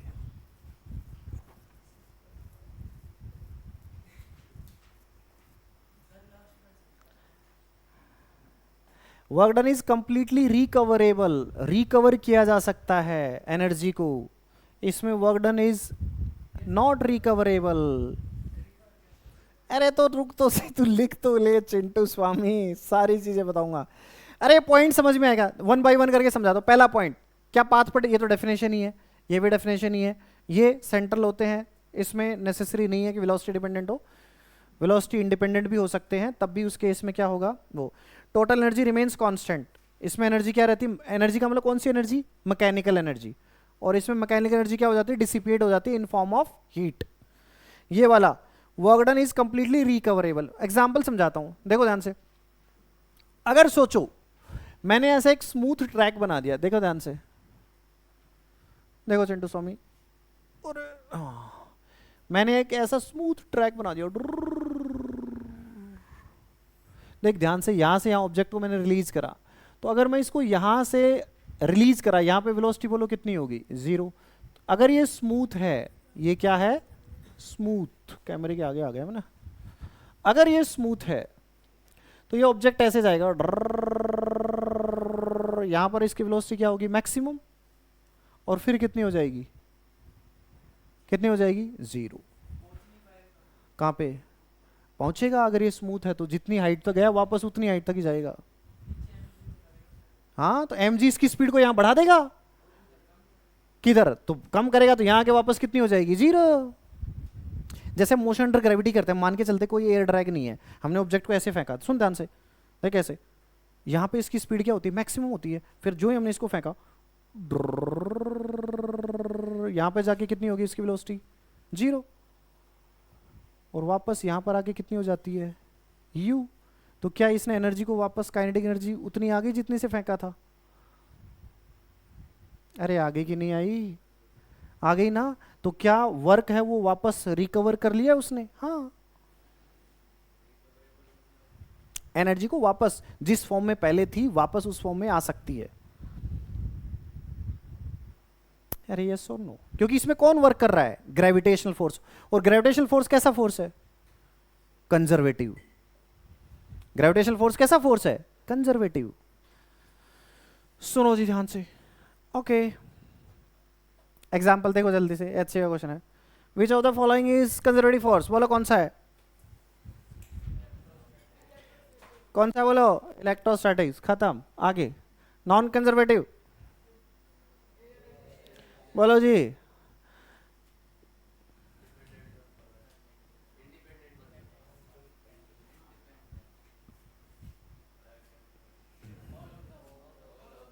क्या आएगा? ये भी पढ़ाऊंगा पोटेंशियल जी, अभी पढ़ाऊंगा पोटेंशियल जी, उस समय बताऊंगा। बाकी लिख लो चाहिए इसको, इस वाले को लिख लो, वो तो तुम्हें पता ही था।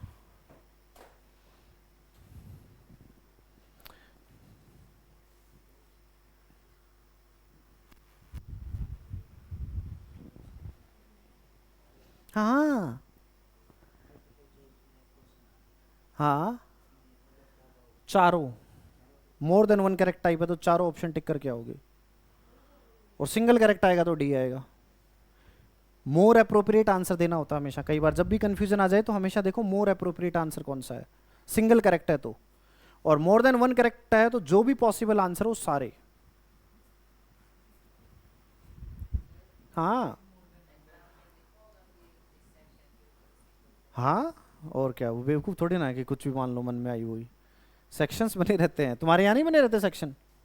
बस, तो तुम्हें एग्जैक्ट जैसे जेई एडवांस का पेपर होता है वैसे ही दिया जाता है। तो वो तो ऑनलाइन नहीं है ना, ऑफलाइन लेंगे तो कैसे लेंगे? ऐप है, लेकिन घर पे बैठ के तुम्हें दिलाएंगे। अरे भाई साहब तुम नालायक हो, जैन जी हो तुम, तुम्हारी बातों में कोई भरोसा नहीं है, मैं बिल्कुल नहीं करता।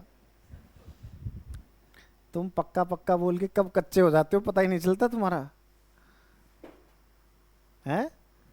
ऐसे ही होगा सब।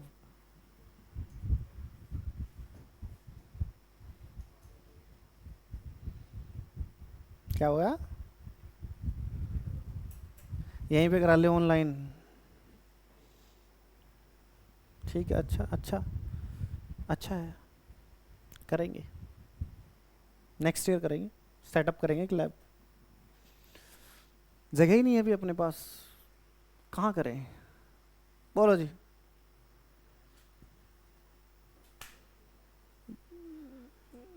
थोड़ा, हाँ ये इंपॉर्टेंट है। अब हम पढ़ेंगे इंपॉर्टेंट टॉपिक, ये है कंजर्वेटिव फोर्स को हम कैसे आइडेंटिफाई करते हैं। कोई भी फोर्स इन तीनों में से किसी एक कैटेगरी में आएगा ना तो वो कंजर्वेटिव होगा। पहले तो छाप लो तीन कैटेगरी कौन सी है, फिर मैं इनको एक एक करके एक्सप्लेन करूंगा। जो तुम्हारे डाउट आ रहे थे ना कैसे पता चलेगा कंजर्वेटिव है नहीं है, लिख लो जी जल्दी से। कांस्टेंट फोर्स, बट वो रिटार्डिंग नेचर का नहीं होना चाहिए। कैसी नेचर का नहीं होना चाहिए? रिटार्डिंग नेचर का नहीं होना चाहिए। So every constant force which is not of retarding nature is conservative. कभी कभी हो सकता है रिटार्डिंग के केस में भी कंजर्वेटिव हो, ऐसा नहीं कि हमेशा ही नहीं होगा। रिटार्डिंग नेचर में होता है तब भी कई बार कंजर्वेटिव बन जाता है।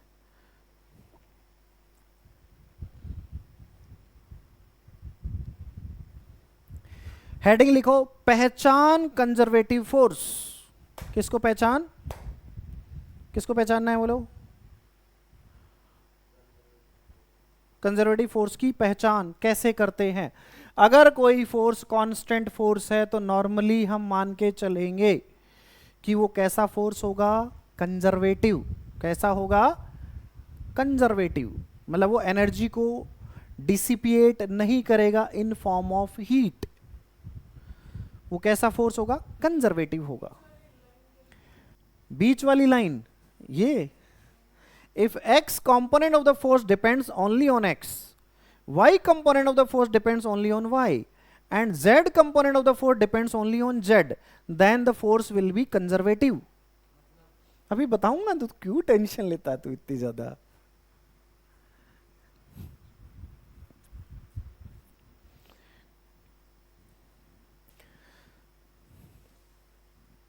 पहले एक बार इसको नोट डाउन कर लो, फिर मैं इसको वन बाय वन करके एक्सप्लेन करूंगा तीनों कैटेगरीज को।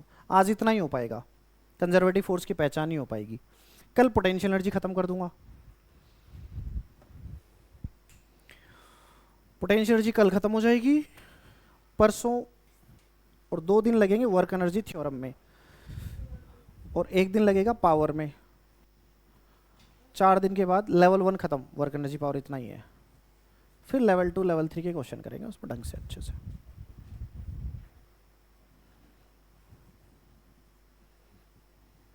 ठीक है। वर्क पावर एनर्जी एक ऐसा टॉपिक है, या तो जेईई एडवांस की एग्जाम ही नहीं होगी, समझ रहा है, और एग्जाम होगी तो ये सिलेबस में से हट नहीं सकता। अच्छा तुम्हारा पेपर का तो मेरे को चेंज करना पड़ेगा। अब क्या था भाई पिछली बार? दोनों थे? अकेली कब आया पेपर? और आज क्या वार है? आज ट्यूसडे, वेडनेसडे, थर्सडे। नहीं, वर्क एनर्जी पावर कैसे होगा, पूरा नहीं होगा।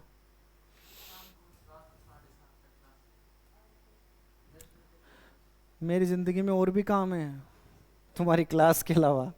तुम्हें लगता है सर वेले बैठे हैं, हमारी क्लास लेते हैं बस एक और फिर सारे दिन बैठे रहते हैं, जब चाहो तब क्लास करवा लो सर की है। ना ना, छुट्टी करनी तेरे को, नहीं बताएंगे तेरे को। पेपर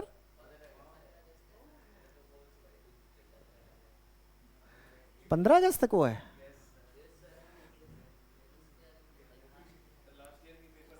अच्छा 15 अगस्त है, फिर उसके अगले दिन जन्माष्टमी है और फिर संडे है, तो 3 दिन की छुट्टी कर दी जाए। That's what your. 15 अगस्त को भी आना है, जन्माष्टमी को भी आना है, संडे की छुट्टी है। कितना अच्छा है क्या? और जन्माष्टमी की छुट्टी कर दे। 15 की तो वो तो वैसे भी आना है तुम्हें, संडे को तो आना है। नहीं संडे को क्यों आओगे? हाँ? संडे को क्यों आना है? कुछ ने ऐसे देखो, संडे संडे बुला रहे हो आप, ऐसे किडनी मांग ली हो भाई साहब। इतना प्यारा है संडे तुम्हें, अब तो तुम्हारी संडे को ही क्लास लगेंगी। Examples of conservative. अरे तो ठीक, सुनो सुनो ध्यान से सुनो। पहला पॉइंट, कोई फोर्स कांस्टेंट, हम उसको क्या मान के चलेंगे? बोलो क्या मान के चलेंगे? कंजर्वेटिव। दूसरा, दूसरा समझाता हूं। मान लो फोर्स, फोर्स है नॉन कंजर्वेटिव। सुन ध्यान से, F इज इक्वल टू हम लिखेंगे F x i cap, F y j cap and F z. किसी भी फोर्स को हम ऐसा लिख सकते हैं। सुन ध्यान से, अगर ये फोर्स इस तरह का है, मान लो मैंने लिख दिया 2x आई कैप प्लस 4y जे कैप प्लस 3z के कैप, बताओ ये कैसा फोर्स होगा? कैसा फोर्स होगा ये? कंजर्वेटिव। कैसा फोर्स होगा? क्योंकि x कंपोनेंट देखो किस पर डिपेंड कर रहा है, सिर्फ और सिर्फ x पे। y कंपोनेंट किस पर डिपेंड कर रहा है? y पे। और z कंपोनेंट किस पर डिपेंड कर रहा है? z पे। तो ये कैसा फोर्स है? कंजर्वेटिव। अब मैं समझाता हूं क्यों है। हाँ, नॉन, भाई हर तरह का फ्रिक्शन नॉन कंजर्वेटिव है। क्या चाहता है तू? रिटार्डिंग नेचर का है क्या? वो हीट में डिसिपेट करता है क्या? वो मैकेनिकल एनर्जी को खर्च करता है? हाँ। काइनेटिक एनर्जी को कम नहीं कर रहा क्या? खर्च नहीं कर रहा क्या, जो वापस रिकवर नहीं हो रही है? तो चाहे काइनेटिक हो चाहे स्टैटिक फ्रिक्शन हो, every kind of friction is what? Non conservative. तीनों में से कोई एक। अरे तो फोर्स कांस्टेंट मैंने बताया जो रिटार्डिंग नेचर का नहीं होना चाहिए, जो मैकेनिकल एनर्जी को खर्च करने वाला नहीं होना चाहिए। समझ गए क्या? नेट कैसे कंजर्व करेगा? दे, मैंने एक ब्लॉक रखा, उसको 10 मीटर पर सेकंड की स्पीड दी, ठीक है? अब वो थोड़ी देर के बाद क्या हो जाएगा? रुक जाएगा, तो एनर्जी खा गया ना वो। फ्रिक्शन किसकी स्पीड को? किसकी? कौन से ब्लॉक की? ब्लॉक के ऊपर ब्लॉक रखा उस केस में?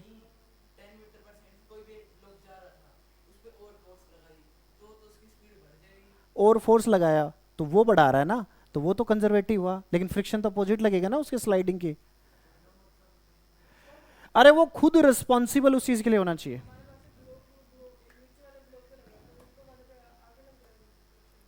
ऊपर वाले पर हाँ लगेगा, दूसरे पे तो कम कर रहा है, सिस्टम पे तो उसका कोई इफेक्ट ही नहीं आएगा। सिस्टम को देखेंगे तो इंडिविजुअल नहीं, फ्रिक्शन तो एक्शन रिएक्शन पे है। एक जगह नॉन कंजर्वेटिव है तो दूसरी जगह भी नॉन कंजर्वेटिव होगा,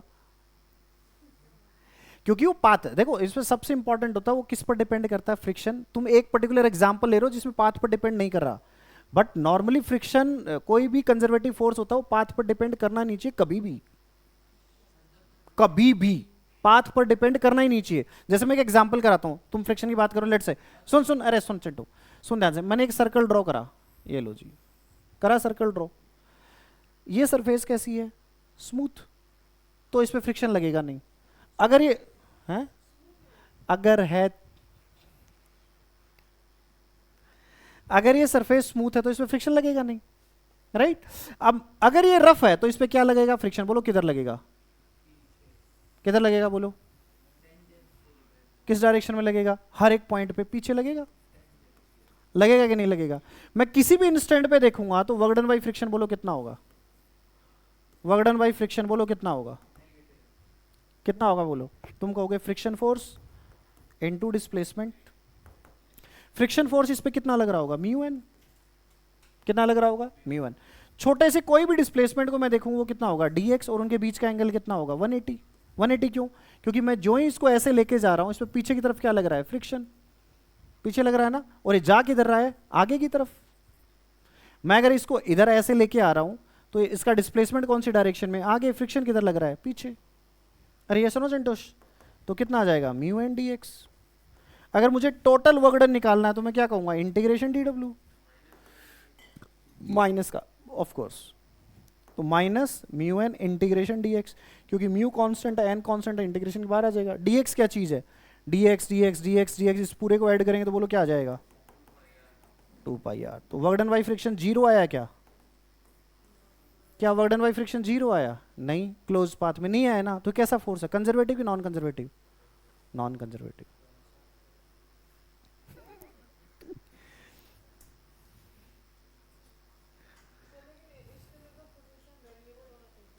इसमें फ्रिक्शन वेरिएबल है, डायरेक्शन चेंज हो रही है।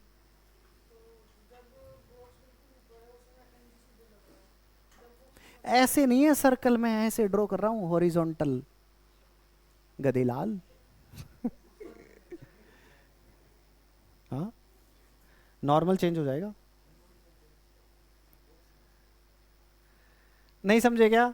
तो क्या क्लोज लूप करने पर इसका वर्क डन जीरो आएगा, ये क्वेश्चन लिख लो, ये क्वेश्चन है अपने आप में। Find out work done by friction in drawing a circle on paper, find out work done by friction in drawing a circle on paper. देख सर्कल बनाने पे ध्यान दे रहा, अबे गधे क्वेश्चन लिख ले, गधे से पूरा तो नहीं लगता, लगना भी नहीं चाहिए, सच्चाई से क्यों पूरा।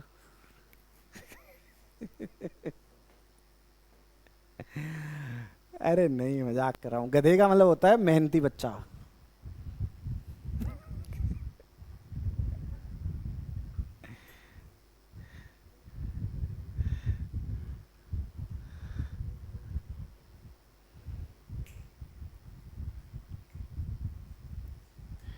सो वर्क डन बाई फ्रिक्शन कितना होगा,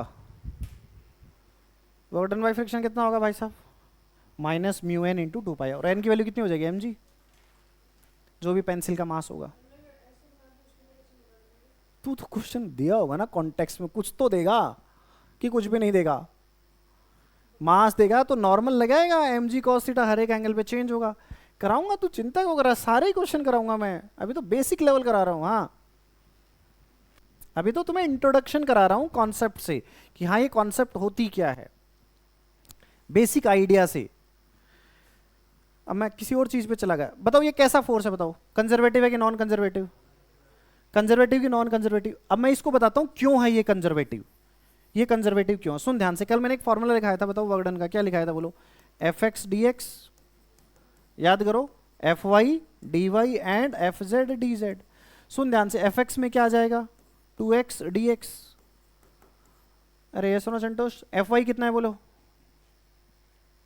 बोलो कितना है, 4y dy plus 3z dz। इसमें लिमिट मैं कहाँ की लूंगा, x की, इसमें किसकी लूंगा मैं, y की। अच्छा सुन, मैं कह रहा हूं कि इस पार्टिकल को मैं लेके जा रहा हूं 1,2,3 से लेकर -1, -2, -1 तक। क्या तुम इसका वर्क डन निकाल सकते हो, क्या करोगे बताओ, लिमिट पुट कर देंगे, x1 की जगह क्या लिखेंगे बोलो, 1, और यहां पे क्या लिखोगे, -1, वहां पे क्या लिखोगे बोलो, 2, और यहां क्या लिखोगे, -3, और वहां क्या लिखोगे बोलो, 3, और यहां क्या लिखोगे, माइनस। क्या आंसर आ जाएगा,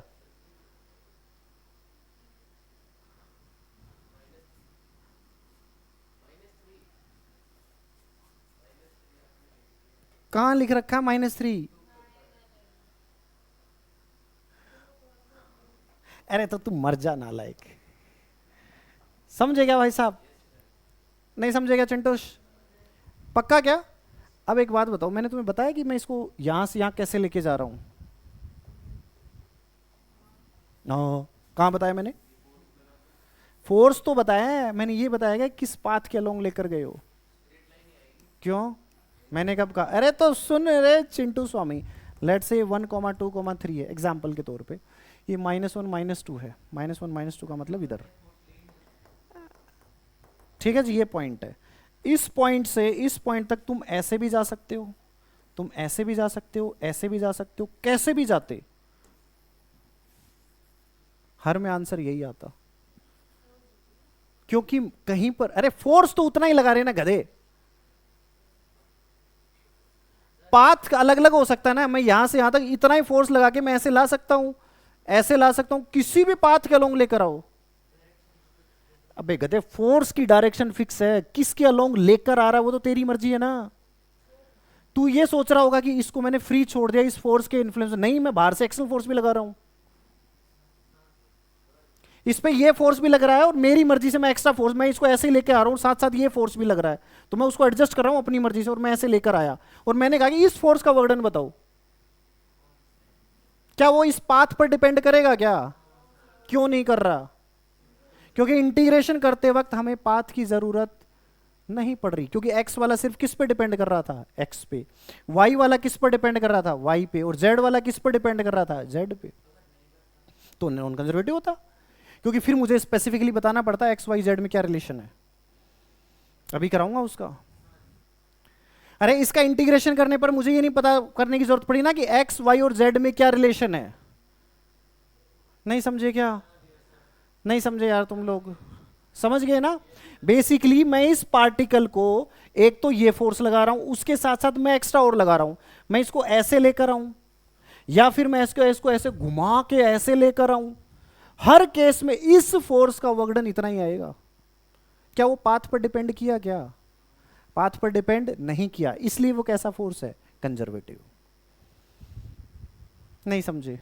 और मैं इसको घुमा फिरा के, जैसे मैं स्टार्ट यहीं से करा और घुमा ऐसे लेकर वापस यहीं आ गया, तो मेरी लिमिट देखो सेम आ जाएंगी दोनों की दोनों, यहां से यहां दोनों लिमिट क्या हो जाएंगी? सेम। क्या आंसर आएगा बोलो इसका? 0। इसकी लिमिट भी क्या होंगी? सेम। इसकी लिमिट भी क्या होंगी? सेम। तो क्या क्लोज पाथ में वर्क डन 0 आ जाएगा? हाँ। तो ये कैसा फोर्स है? कंजर्वेटिव। समझे नहीं यार तुम लोग? हैं जी? अरे समझ गए क्या? तो ये कैसा फोर्स है? कंजर्वेटिव। मैंने ऐसे लिखा, बताओ जी, F is equal to 3x i cap plus y square j cap, कैसा फोर्स है ये? कैसा फोर्स है ये? है कि नहीं है? कैसे पता चला? x कंपोनेंट सिर्फ किस पर डिपेंड कर रहा है? x पे। y कंपोनेंट किस पर डिपेंड कर रहा है? y पे। तो कैसा फोर्स है? कंजर्वेटिव। मैंने कहा F is equal to y i cap plus x square j cap, ये कैसा है? Non conservative. क्योंकि जब मैं इसका इंटीग्रेशन करूंगा, आई कैप वाला है ना, तो इसका इंटीग्रेशन करूंगा तो मैं लिखूंगा वाई डी एक्स, मैं लिमिट किसकी रख रहा हूं? एक्स की, और यहां पर क्या है? वाई। तो मुझे एक्स और वाई में रिलेशन पता होना चाहिए, तभी मैं इसका आंसर निकाल सकता हूं, वरना नहीं निकाल सकता, क्योंकि वाई को मैं एक्स के टर्म्स में लिखूंगा फिर इंटीग्रेट कर पाऊंगा। तो मुझे क्या पता होना चाहिए? वाई और एक्स में रिलेशन का मतलब क्या होता है? पाथ। मुझे क्या पता होना चाहिए? पाथ। तभी मैं इसका आंसर निकाल सकता हूं, मैं अदरवाइज इसका आंसर नहीं निकाल। तो ये कैसा फोर्स है? ये कैसा फोर्स है? Non conservative. समझ में आया क्यों है कि x कंपोनेंट सिर्फ x पे डिपेंड करे, y कंपोनेंट सिर्फ y पे करे, या z कंपोनेंट सिर्फ z पे करे, तो वो कंजर्वेटिव है, अदरवाइज वो कैसा होगा? Non conservative. कैसा होगा? Non conservative. बहुत अच्छी बात है, लिख लो, एग्जाम्पल भी लिख लो, अभी सब ताजा ताजा याद है, फिर भूल जाओगे क्यों है। इसके सामने एक्सप्लेनेशन भी लिख लेना कि ये कंजर्वेटिव क्यों है और वो नॉन कंजर्वेटिव क्यों है। अब इसमें एक स्पेशल फॉर्म बच गई, तुम कहो तो करवा दूं या कल करवाऊं? परफेक्टली पार्शियली डिफरेंशिएबल फॉर्म, तीसरा जो पॉइंट है, क्योंकि उसको समझाने में कम से कम 10 से 15 मिनट चाहिए, कल मेरे को कराना पड़ेगा, कल ही करवाऊंगा। ये समझ गए सेकंड पॉइंट? अरे ये समझ गए क्या भाई साहब? अब मुझे बताओ, इसी डेफिनेशन से मुझे एक्सप्लेन करो, ग्रेविटेशनल फोर्स है वो क्यों कंजर्वेटिव है? दिमाग लगा के बताओ। ध्यान से मिटा दूं क्या इसको? मैं छाप लिया होगा तुमने? सुनो ध्यान से, सुन ध्यान से। मान लो इलेक्ट्रोस्टैटिक फोर्स का एग्जांपल लें, किसका एग्जांपल ले रहे हैं हम? इलेक्ट्रोस्टैटिक फोर्स का एग्जांपल। मैंने एक चार्ज कहा, मैंने कहा ये चार्ज है Q1, ठीक है, और ये चार्ज क्या है Q2। बताओ Q1 और Q2 पे जो फोर्स की डायरेक्शन होगी वो किधर होगी? टुवर्ड सेंटर होगी, मतलब एक्स एक्स के लॉन्ग होगी। तो इस पे मैं जो फोर्स लिखूंगा वो बोलो मैं क्या लिखूंगा, F इज इक्वल टू के Q1 Q2 upon x square. उसके कितने कंपोनेंट आएंगे? आई कैप ही है, वाई कंपोनेंट कितना है? 0, जेड कंपोनेंट कितना है? 0। तो देख एक्स कंपोनेंट सिर्फ किस पे डिपेंड कर रहा है? एक्स पे। नहीं समझे क्या? ऐसे ही ग्रेविटेशन, ऐसे ही स्प्रिंग फोर्स, स्प्रिंग को भी हमने ऐसे कर दिया, डग डग डग डग डग। देखो ध्यान से, मैं इस पे लिखूंगा स्प्रिंग फोर्स। स्प्रिंग फोर्स बोलो क्या आएगा, तुम क्या कहोगे? माइनस के x i cap. Y component कितना होगा? 0। जेड कंपोनेंट क्या होगा? 0। देख एक्स कंपोनेंट सिर्फ किस पे डिपेंड कर रहा है? एक्स पे। तो एक ऐसा फोर्स है, कंजर्वेटिव फोर्स है। समझ में आई बात? अरे इसलिए जितने भी सेंट्रल फोर्सेज होते हैं वो कैसे होते हैं? कंजर्वेटिव। कैसे होते हैं? कंजर्वेटिव फोर्सेज होते हैं। बाकी जो तीसरी फॉर्म है ये बहुत इंपॉर्टेंट है, परफेक्टली पार्शियली डिफरेंशिएबल फॉर्म, वो मैं कल करवाऊंगा। आज का लेक्चर फिनिश।